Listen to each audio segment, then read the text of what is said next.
Well, what they say, and I don't know who they is, by the way, but the statistics that I've heard is that 24% of the population ever writes a book and only 3% ever publish. So while that's a lot of number, because we've got 8 billion people on the planet, so what is that, 24 million people, if my math is right, 240 million, I don't even know what the math is, but it's only 3%. So That's that's yeah, that's small. incredible. That's a small What is number. So incredibly small. that's why people hold it to such a Right.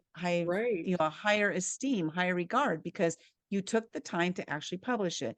One of my earlier clients, this was before I did book publishing, and I used to run a women's mastermind, and we were in our session that day, and I said, okay, what's one action? Because it was all about taking action. What's one action you can take today that's going to help you to move the needle? And the needle doesn't have to move a lot; it just needs to move. Move forward, something, do something today. And so she said, well, you know what, I have my book that I need to finish. I said, okay, what do you need to do? And she says, I only have to write the last chapter, like I've got it all written and the last chapter. And I said, okay, cool. She said, I started writing it 20 years ago, and then it's been sitting on my computer since then. I just need that last chapter.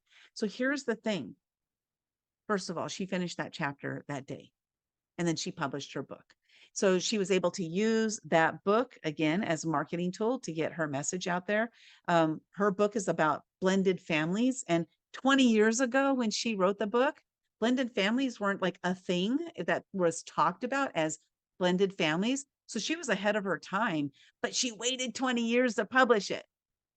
She waited until blended families were a topic. Instead of being at the forefront, she was now coming into behind the wave. That's the first thing. So your knowledge that you have today, how can you utilize that and get that out there and make the impact now instead of waiting 20 years down the line? But then the second thing is that it was weighing heavily on her for 20 years. If you have a book inside of you, which I believe we all do, and Maya Angelou said it best. She said, there's no greater agony than bearing an untold story.